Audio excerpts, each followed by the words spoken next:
오늘 하나님께서 우리에게 주시는 말씀은 신약 마태복음 19장 1절에서 12절 말씀입니다. 제 성경으로 신약 31면에 있습니다.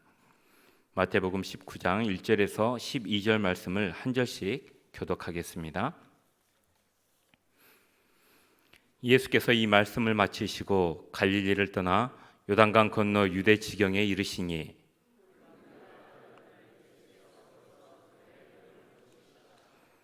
바리새인들이 예수께 나와 그를 시험하여 이르되 사람이 어떤 이유가 있으면 그 아내를 버리는 것이 옳으니까?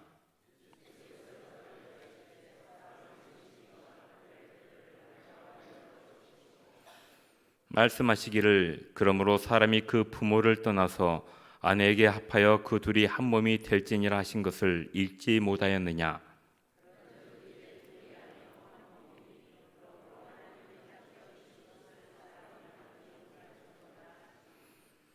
여짜오되 그러면 어찌하여 모세는 이혼 증서를 주어서 버리라 명하였나이까?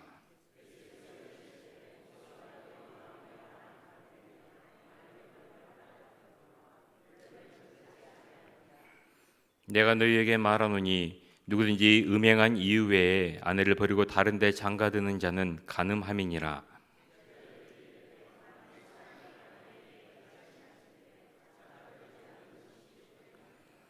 예수께서 이르시되 사람마다 이 말을 받지 못하고 오직 타고난 자라야 할지니라. 어머니의 태로부터 된 고자도 있고 사람이 만든 고자도 있고 천국을 위하여 스스로 된 고자도 있도다. 이 말을 받을 만한 자는 받을지어다. 아멘.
옆에 계신 분에게 평안의 인사를 나누겠습니다. 평안하세요.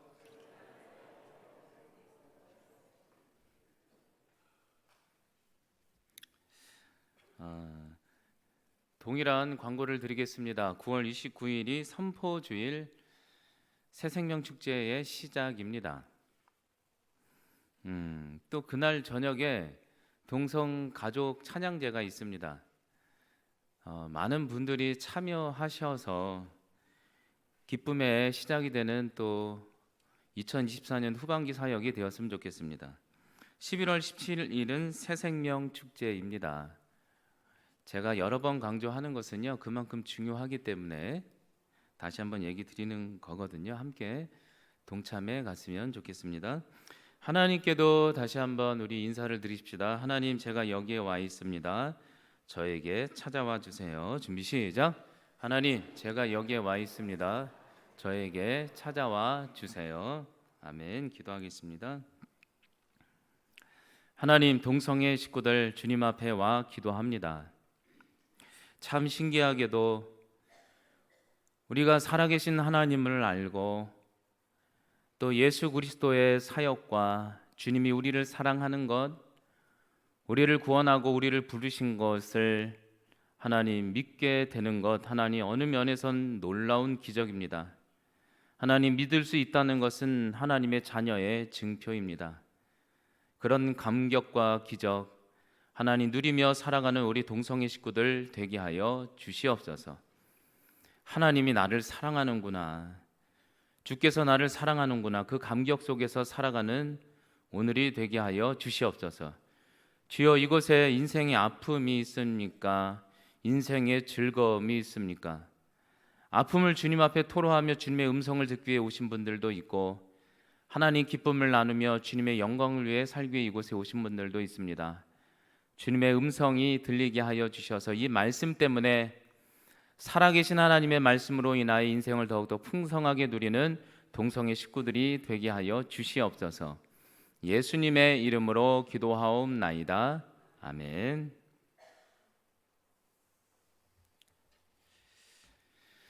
(2022년) 문화체육부에서 실시한 한국인 의식과 가치관 조사에 의하면 결혼은 반드시 해야 한다에 동의한 비율은 17.6%였다고 합니다. 낮습니다. 2022년 기준입니다. 그리고 결혼 후 이혼을 찬성한다의 비율은 56%가 넘어버렸다고 해요. 심지어 동성 간 결혼을 허용해야 한다는 비율도 21%까지 올라왔다고 합니다. 여러분, 이처럼 현대사회는 결혼에 대하여 매우 자유로운 가치관을 가지게 되었습니다. 그래서일까요? 요즘 한국 사회의 결혼율은 매우 낮아져 있고 출산율도 낮아질 수밖에 없죠. 보다 심각한 문제는 결혼 이후 세 커플 중 한 부부, 한 쌍은 이혼을 선택할 정도로 이혼율 전 세계 1, 2위를 기록하고 있다고 합니다. 여러분, 이렇듯 우리나라 한국 사회는 페맥시트, 가정 파괴, 가정 붕괴라는 어려운 상황에 직면해 있죠. 정부도 이것을 놓고 노력하고 있을 정도입니다. 여러분, 이런 가족 파괴, 붕괴, 그래서 나라에 대한 위기라고도 얘기하는데, 이런 사회적인 현상 앞에 과연 예수님을 따르는 제자 공동체로서 우리는 결혼에 대해 어떤 태도, 바른 가치관을 가지고 있어야 할까요? 어떤 가치관, 결혼관에 대해서, 가족관에 대해서, 이것이 매우 중요한 것 같습니다. 오늘 예수님께서는 드디어 십자가를 지시기 위해서 갈릴리의 사역을 모두 다 종료하시고 유대로 들어가는 여정 속에 있었습니다. 그때의 사건이죠. 그때 바리새인이 예수님께 난감한 질문을 하기 시작해요. 3절에 등장해요. 유대로 들어가는 때 바리새인이 예수님께 난감한 질문을 시작해요. 바리새인들이 예수님께 나와 이르되 그를 시험하려고, 예수님을 시험하려고 이르되 사람이 어떤 이유가 있으면 그 아내를 버리는 것이 옳으니까. 바리새인은 예수님을 공경에 빠뜨리기 위해 질문하는 거예요. 남편이 아내를 버리는 것을 어떻게 생각하십니까? 예수님의 결혼관, 가치관, 가족관, 예수님은 이혼에 대해서 어떻게 생각하세요? 라고 질문하는 장면이죠. 이혼? 가족관 어떻게 생각하세요? 여러분 이런 질문 받아보셨나요? 생각해 보셨나요? 이들의 의도는 무엇이었을까요? 오늘 성경은 분명히 3절에 나와 있잖아요. 순수한 목적이 아니라 주님을 공경에 빠뜨리기 위해, 시험에 빠뜨리기 위해 질문했다 얘기하고 있습니다. 여러분 당시 세례 요한조차도 헤롯 안티파스의 이혼 사건을 거론했다가 죽음을 경험했어요. 쟁반에 목이 실려 들어왔어요. 그러니 예수님도 이 질문을 휘말리게 해서 예수님에게 공경 시험에 빠뜨리려고 질문한 장면이기는 해요. 여러분 그런데 이런 질문은 뒤로 하고, 일단 이런 사건은 뒤로 하고, 의도는 뒤로 하고, 그런데요 중요한 것이죠. 결혼관에 대해서 한번 생각해 봤으면 좋겠어요. 여러분 이런 질문에 대하여 당시에 두 가지 의견이 있었어요. 보수적인 학파와 진보적인 학파의 의견이 있었어요. 요즘 시대랑 비슷해요. 보수적 학파인 산마이 학파는 배우자와 이혼을 할 때 음행한 이후에는 절대 이혼하면 안 된다. 산마이 학파는 그렇게 주장했고, 반면 진보적 학파 힐레이 학파는 이렇게 얘기했어요. 현실을 타협해서, 그때는 남성 위주의 사회였으니까 남성에게 표심을 좀 얻기 위해서 남성은 여성에게 이혼 증서만 써주면 재산 분할도 할 것 없이 이혼이 가능하다 이렇게 얘기를 했어요. 여러분들은 생각해 보시면 뭐가 마음에 듭니까? 보수적인 의견이 마음에 듭니까? 진보적인 의견이 마음에 듭니까? 요즘이랑 똑같아요. 특별히 더 문제는 힐레이 학파가 문제인데 신명기 24장 1절의 말씀을 이상하게 확대 해석해서, 이거 보면 이런 내용이 아닌데 확대 해석했어요. 나중에 집에 한번 찾아가 보세요. 이 본문을 어떻게 해석했냐면 힐레이 학파는 남편이 어떤 이유에서든지 아내가 그 외모나 행동이 외부인들로부터 수치심을 느끼게만 해도 이혼 증서를 써주면 재산 분할 없이 이혼 가능해 이렇게 얘기했어요. 이게 무슨 얘기냐면 살다가 외모가 좀 변하거나 마음에 안 들면 이혼 가능. 별로 화가 안 나십니까? 요즘 세상 같으면 데모 난리 났을 거예요. 세상에 이런 게 어디 있어요? 남편이 아내를 놓고 수치심을 느끼면 이혼이 가능하대요. 로마에서조차 남성 시대였잖아요. 여성에게 가지온 것 들고 나가라고 얘기하면 이혼이 성립되던 시대였죠. 여러분 이러한 관점, 이러한 배경 속에서 주님이 어떻게 가정을 지키길 원하시는가, 어떻게 가정을 지킬 수 있는가, 이런 가치관을 갖고 있는데 여러분들 한번 생각해 보시기 바랍니다. 여러분 우리 인생에 예수님처럼 이런 당혹스러운 질문을 받을 때 우리는 어떤 해안을 어떤 기준으로 내야 될까? 결혼관, 이혼관. 여러분 그러면 찬찬히 오늘의 말씀을 보도록 하겠습니다. 주님이 어떻게 대답했을까요? 주님이 이런 바리새인들의 곤혹스러운 이혼 질문에 대하여 어떻게 대답하셨을까? 그 기준은 무엇이었을까? 오늘 여러분 예수님께서는 창세기 2장 24절의 말씀을 근거로 인용해서 조금씩 설명에 들어가고 있어요. 4절에 이렇게 설명하고 있어요. 예수님께서 드디어 대답하는 거예요. 이혼에 대해서 질문했을 때 예수님께서 이렇게 얘기하시는 거예요. 예수님께서 그들에게 대답하여 이르시되 사람을 지으신 이가 본래 하나님이신데 본래 하나님은 남자와 여자만을 창조하셨다. 5절에 말씀하시고 또 이르시되 그러므로 사람이 그 부모를 떠나서 아내에게 합하여 그 둘이 한 몸이 될지란 것을 읽지 못하였느냐로 시작하고 있어요. 제가 여기서 끄는 이유가 있어요. 참 중요한 것들이 계속 등장해서 그래요. 먼저 예수님께서 설명하기를 하나님께서는 본래 인간을 남자와 여자로 창조했다는 거예요. 남자와 여자만 창조했다는 거예요. 다른 성은 있을 수 없다는 거죠. 근데 요즘은 새로운 성에 대한 운동, 새로운 가정 만들기가 트렌드, 유행이 돼가고 있습니다. 여성가족부를 중심으로 인터넷에 찾아보면 요즘은 여러 가지 가정 성에 대해서 정의하느라고 아주 분주합니다. 제가 구글을 검색해 봤어요. 성 정체성, 젠더 찾아봤더니요, 성이 몇 개나 있냐면 이제 80가지까지 들었어요. 80가지. 트랜스젠더는 기본이고 무슨 하이엔드 젠더, 무슨 젠더, 여성이 몇 프로, 남성이 몇 프로에 따라서 성이 너무 틀려. 이건 남성 여성도 아니고 남성인데 남성 스스로 남성이라고 생각하지 않는 성, 여성인데 남성 좀 생각하고 하는 성, 무슨 80가지 한번 찾아보세요. 그래서 제가 깜짝 놀랐어요. 너무너무 복잡해요. 남성 여성이면 되지 않습니까? 80가지까지 굳이 나눠야 될 필요가 있을까요? 여러분, 그런데 어떤 분들은 자신이 좀 지각이 있다고 분명히 또 어떤 지성 간에 학문 간에 어떤 열린 토론도 있어야겠죠. 휴머니스트라는 어떤 생각을 가지고 동성결혼은 어떠냐 주장하는 분들이 있습니다. 그럴 때마다 저는 참 재미 삼아서 그런 질문을 드려요. 만약 성도님의 아들이 다른 아들분과 결혼하면 어떨 것 같으시냐고. 딸과 성도님의 딸이 다른 딸과 결혼해서 데려오면 어떨 것 같으냐. 그러면 그때는 표정이 바뀌면서 그거는 안 되겠대요. 그거는. 여러분 한번 깊이 생각해 보시기 바랍니다. 이게 남의 일이고 학문적인 얘기처럼 받을 땐 그렇지만 내 삶에 있어서 만약에 내 아들이 다른 아들과 결혼한다면 그 인생과 가정은 너무나도 슬플 거 아닙니까? 저는 동성애에 대한 인격에 대해서 혐오 이런 선악을 나누자는 얘기가 아닙니다. 실제적으로 성경에서 이렇게 얘기할 때는요, 하나님께서 우리 삶의 실제적인 모습을 보고 그리고 얘기하는 거예요. 막 허용해 버리면요 80가지, 100가지, 1000가지 더 생기는 게 세상이지 않습니까? 성경은 그래서 기준을 얘기하는 거예요. 기준. 이해가 되셨죠? 가정관, 남성 여성을 교회에서 고수해 주는 것이 민족과 세상을 위해 덕이 됩니다. 인정하십니까? 그 얘기예요. 참 주님은 말씀을 잘했어요. 또 중요한 거 하나 언급했죠. 우리의 궁금증. 뭐라고 얘기했어요? 부모를 떠나서 아내와 하나가 되라 이렇게 얘기했어요. 하나님이 창조하신 가정의 핵심 주체가 누구냐면 자녀일까 부부일까?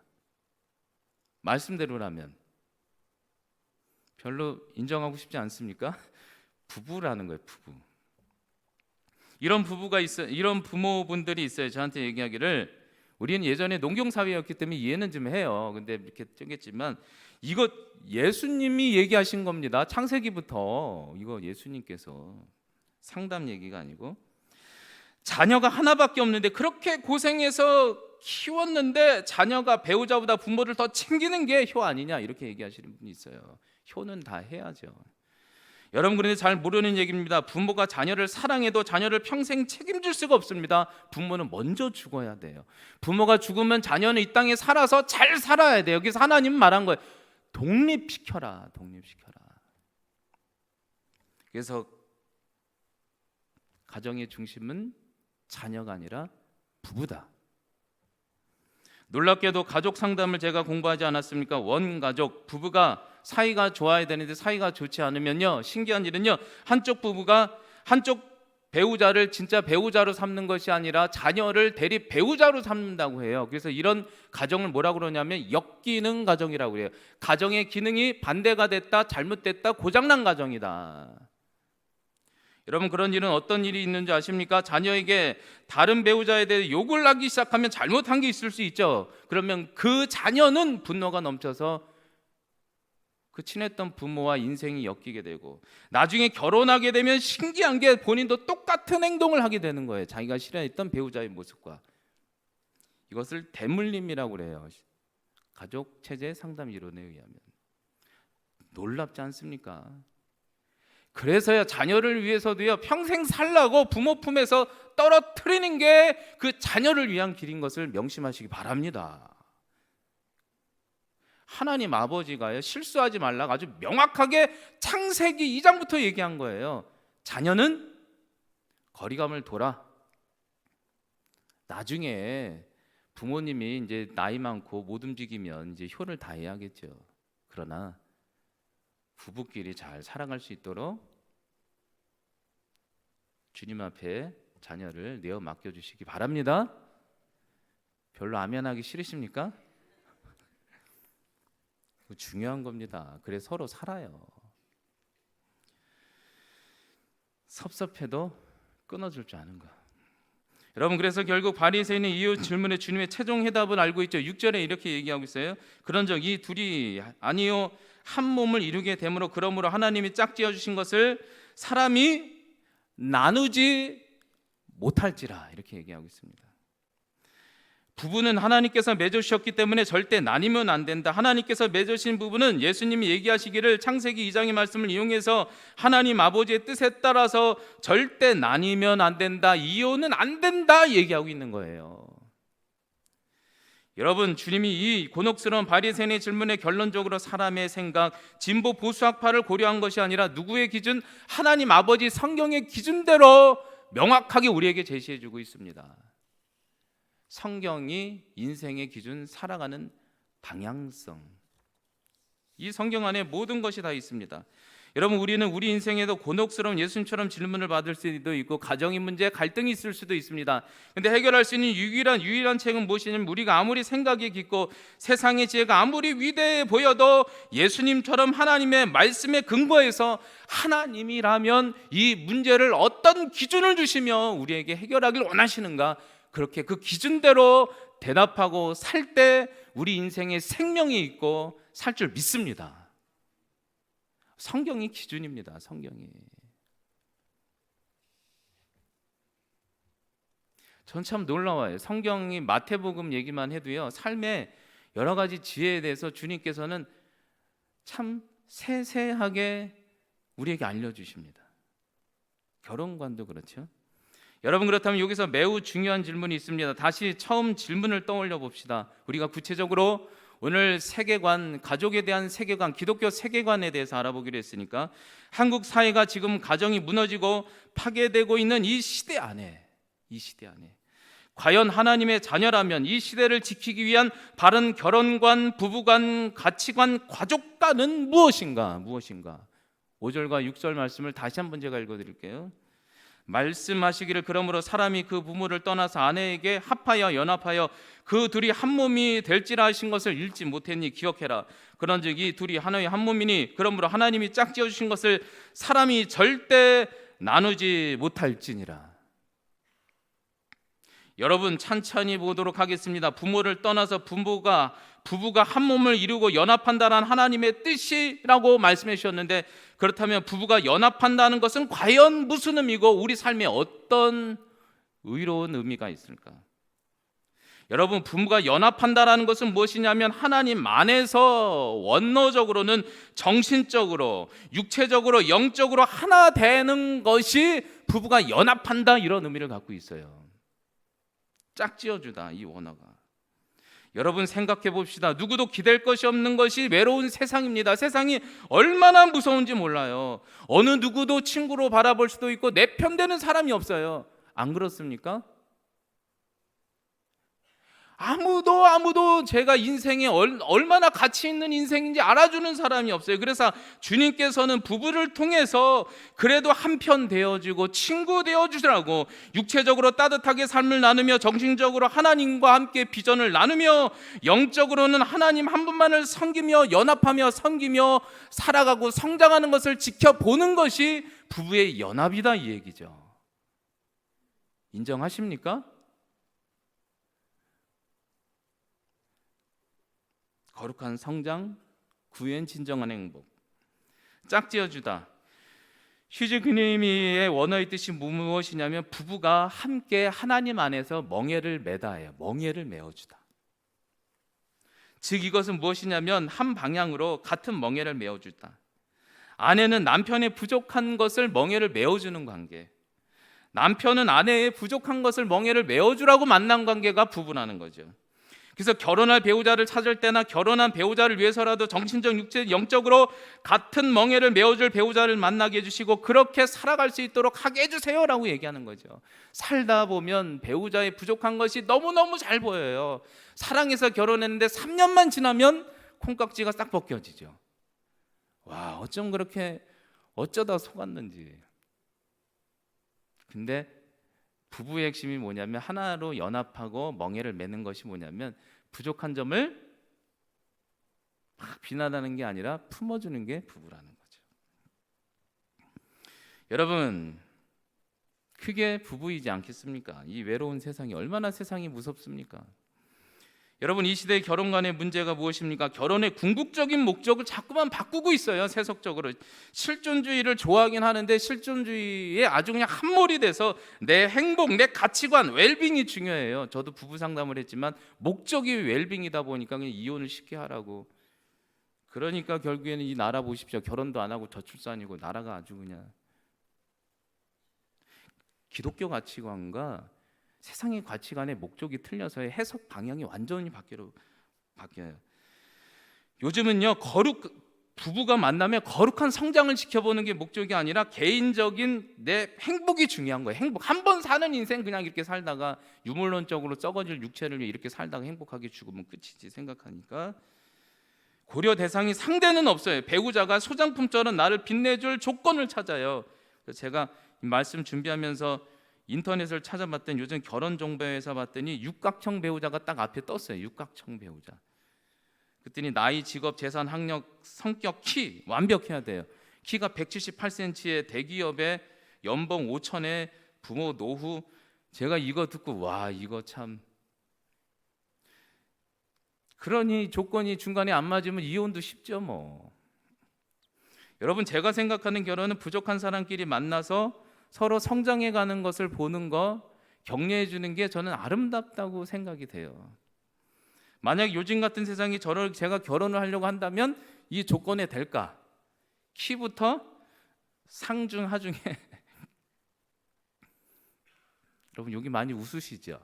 한번 대보세요. 여기 되는 분이 있나? 주님이 아주 명확하게 했어요. 결혼의 목적은 개인의 번영 행복이 아니라 하나님 안에서 둘이 연합해서 서로 멍에를 메워주고 이 외로운 세상에 부족한 멍에를 메워주고 거룩하게 성장하는 것을 같이 봐주는 게 부부 생활이야. 명심하시기 바랍니다. 얼마나 정의를 잘해줬습니까? 그러니 결혼은 최고의 선물이라고 명확하게 얘기해주고 계시죠. 아유, 결론을 내버렸어요. 그냥 주님이 연합, 멍에 부족한 것이 있어도 같이 성장해 가자. 그런데 다시 봅시다. 이렇게 명확하게 해답을 냈는데도 바리새인은 또 질문을 잡죠. 예수님 한번 잡아보려고 이렇게 얘기하고 있어요. 여짜오되 그러면 어찌하여 모세는 이혼 증서를 줘서 버리라고 명했습니까? 예수님께서 이르시되 모세가 너희 마음이 완악함 때문에 아내 버림을 허락하였으니 본래는 그렇지 않다. 내가 너희에게 말하노니 누구든지 음행한 이유 외에는 아내를 버리는 것은 합당하지 않아. 그렇게 장가들면 간음죄야 라고 얘기하고 있어요. 바리새인이 참 못됐죠. 예수님이 이렇게 결혼해서 명확하게 얘기하고 이혼하지 말라고 얘기했는데도 트집 잡으려고 뭐라고 얘기했냐면 어찌하여 모세는 이혼 증서를 써주라고 얘기했는데 예수님 당신이 뭔데 모세보다 대단해 보이지도 않는데 30대 청년이 왜 반대 얘기를 하세요? 이렇게 트집을 잡는 거죠. 그러자 주님께서는 얘기해요. 모세가 오죽하면 너희가 얼마나 악하면 이혼 증서라도 써서 결혼하라고 얘기했겠니?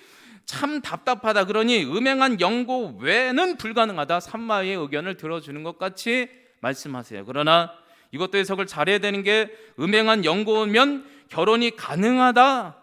결혼은 했으니 음행했으면 무조건 이혼해라 이런 의미가 아니라 가능할 수도 있다 이런 얘기죠. 쉽게 말하면 결코 부부는 음행해서도 안 되고 폭력을 써서도 안 되고 끝까지 손잡고 천국 갈 때까지 성장해서 함께 손잡고 친구처럼 가는 게 부부다. 의리를 가지고 이 얘기를 하고 계시는 거죠. 여러분, 결혼 생활을 하다 보면 부부가 늘 천생연분처럼 느껴지십니까? 그렇지 않죠. 다른 것을 더 많이 발견할 때가 있습니다. 목회자인 가정인 저희도 같이 살다 보면 배우자의 말들로 서로 마음이 예민하게 칼이 찔리듯 찔릴 때도 있겠죠. 그런데 말씀 가운데 서로 용납해 주니 이렇게 아름다운 가정을 이뤄가는 것 아니겠습니까? 그런데 그럴 때마다 혹 우리가 말씀의 기준이 아니라 우픈 얘기처럼 살다 보니까 내 배우자는 로또처럼 안 맞아도 너무 많이 안 맞아 하면서 그냥 서로 하면서 막 싸우고 또 부정적인 생각하고 내가 살아보면 어쩌면 내가 그리 더 환상적인 배우자감이 있을까? 여러분 꿈 깨시기 바랍니다. 그런 분은 예수님밖에 없습니다. 제가 아주 명확하게 설명해 드릴 수 있어요. 사람이 사람으로 회복이 되나? 맞는 것 같죠? 한번 해보세요. 그게 되나? 해보지 마세요. 그래서 뭐 이혼 뭐 드라마니 불륜이니 이게 됩니까? 원래 부부는 안 맞게 돼 있습니다. 안 맞는 사람끼리 성장해 가라고 하나님 그렇게 만들어 놨습니다.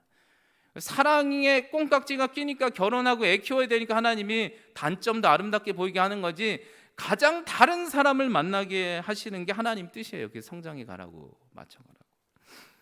제가 이마고 부부 상담가 아닙니까? 이마고 이미지. 근데 놀라운 것은요, 미해결 과제, 부모, 원가족의 부모로부터 조금 이런 건 돈 받고 얘기해 줘야 되는데, 원가족의 부모 중에 친하지 않은 부모 보면 너무 속상하잖아요. 이게 미해결 과제라고 해요. 그래서요, 배우자를 찾을 때 가장 안 맞는 부모 있죠. 부모와 비슷한 이미지상인데 좀 그 미해결 과제를 해결해 줄 것 같은 가능성 있는 사람을 만난대요. 완전히 반대로 만나는 거죠. 왼수는 외나무 다리에서 만나는 거죠. 하나님이 그렇게 만들었어요. 그런데요, 잘 사는 커플은 어떠냐면 다름을 인정하고 서로 성장해가는 커플은 잘 살고, 아닌 커플은 어떻게 돼요? 상담하기 위해서의 목적은 웰빙이다 보니까 이혼 가능이라고 얘기하는데, 한번 지켜보십시오. 그 상담학, 부부 상담학 대가들 아주 이혼을 줄기차게 합니다. 한번 보세요. 그게 성경이 맞는 얘기예요. 성경이. 그래서 주님 뭐라고 그래요? 이혼해라 말라? 이혼하지 말라. 그냥 끝까지 사시기 바랍니다. 상담자들 그러죠. 구세주 컴플렉스로 뭐 변화들, 우리가 뭐 배우자를 변화시키려고 합니까? 우리가 성장하기만 하면 됐지. 그렇죠? 주님 안에서 성장이 가는 거죠. 여러분, 오늘 말씀처럼 음행한 이혼 단정될 수 있습니까? 만약에 여러분의 목장 식구들 중에 하나가 배우자가 불륜을 일어났다가 상담에 오면 말씀대로 이혼 얘기할 수 있겠습니까? 그렇게 쉬운 거 아닙니다, 여러분. 여러분, 이런 경우는 가능할 수도 있다는 거지. 폭력, 그렇죠? 주님도 이해하신다 이거죠. 근데 부부의 이혼 문제는 쉬운 게 아닙니다. 이런 문제가 있어도 어느 경우는 이겨내서 사는 케이스도 있죠. 여러분, 어떤 이웃이든 하나님 아버지께서 이혼은 바라지 않으십니다. 창세기부터 말하는 게 뭐냐면 하나님은 가정을 처음부터 지키길 원한다 이거예요. 여러분, 여러분이 부모고 자녀라면 자녀가 이혼하길 바라십니까? 어떤 일이 있어도 좀 살아줬으면 좋겠지 않습니까? 그러니까 하나님 얘기하는 거, 내가 짝지어줬으니까, 내가 허락했으니까 이혼하지 마. 이해가 되십니까? 모세가 오죽하면 이혼 증서를 써줬냐면, 여성이 당시에는 경제 활동을 안 하는데 이혼 증서에 그런 내용이 있어요. 그래도 살게는 해줘라 이런 게 있는 거죠. 이혼 증서를 써줘야 살게도 해주고 다른 데서 살 수도 있고 살리려고. 여러분들 얼마나 사람이 못됐냐면 이걸 이런 식으로 교묘의 말씀으로 꼬아서 이용하는 게 인간인 거예요. 아주 악한 거죠. 인간은요, 아주 걸린 죄인 아니면 안 걸린 죄인 둘밖에 없습니다. 우리는 그래서 예수님밖에 없는 거예요. 여러분, 하나님은 어떤 경우에도 가정을 지키시길 원하고, 가정, 부부의 갈등을 뛰어넘어 성장을 서로 지켜보길 원하고, 한 영혼이라도 가족 안에 구원하길 바라는 것이 아버지의 뜻입니다. 이 가족이 파괴되는 시대에 가정, 하나님의 선물을 지켜내시기 바랍니다. 이게 신앙입니다. 이제는 마지막으로 번외 한 가지 엉뚱한 질문도 있게 소개해 드리겠습니다. 참 재밌어요. 성경 아주 자세히 나와 있어요. 제자들이 이렇게 얘기하고 있어요. 제자들이 이르되, 이제 지금까지 문제는 다 끝났으니까요, 주님 요것도 좀 질문해 볼게요. 만일 사람이 아내에게 이같이 할진대 장가 들지 않는 것이 좋겠나이다. 예수께서 이르시되, 사람마다 이 말을 받지 못하고 오직 타고난 자 간혹가다 이런 사람이 있다.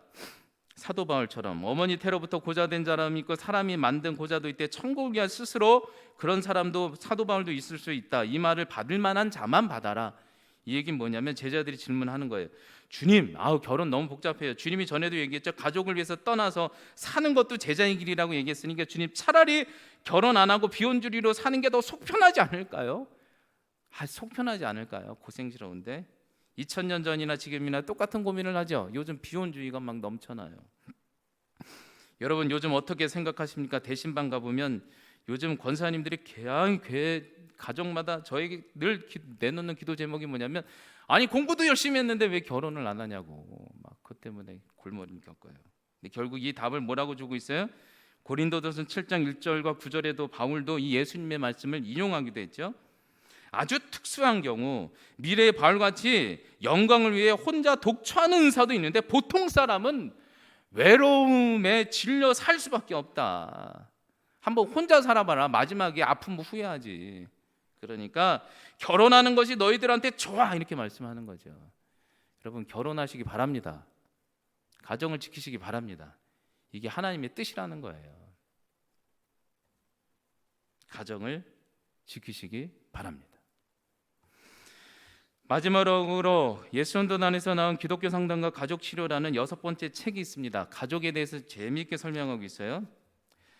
1980년 미국에서도 가족 붕괴 현상이 가속화된 적이 있었습니다. 당시 나라가 없어질까 봐 위기감에 미국 정부에서도 건강한 가정을 형성하는 요소가 무엇인가를 연구했습니다.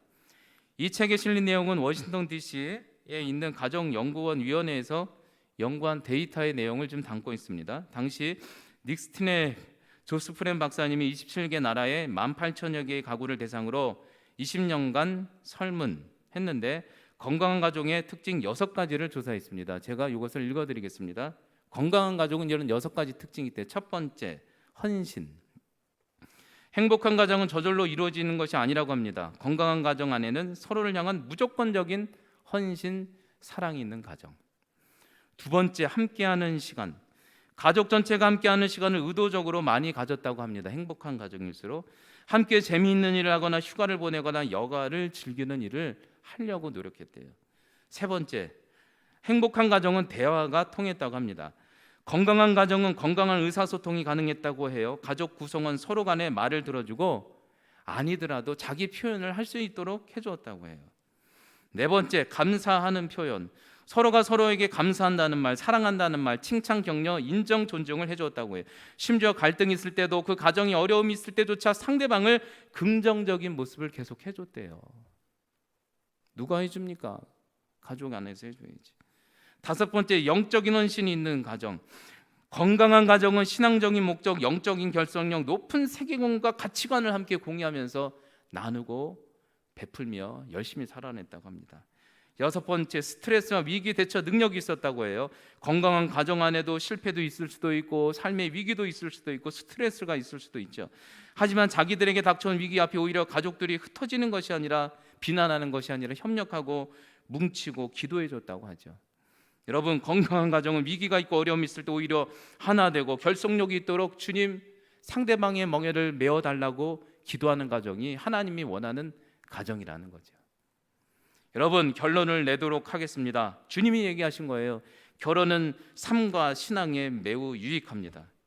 결혼해 보면 행복한 순간보다 성장을 위한 성장통의 고통의 시간이 좀 더 많을 수도 있습니다.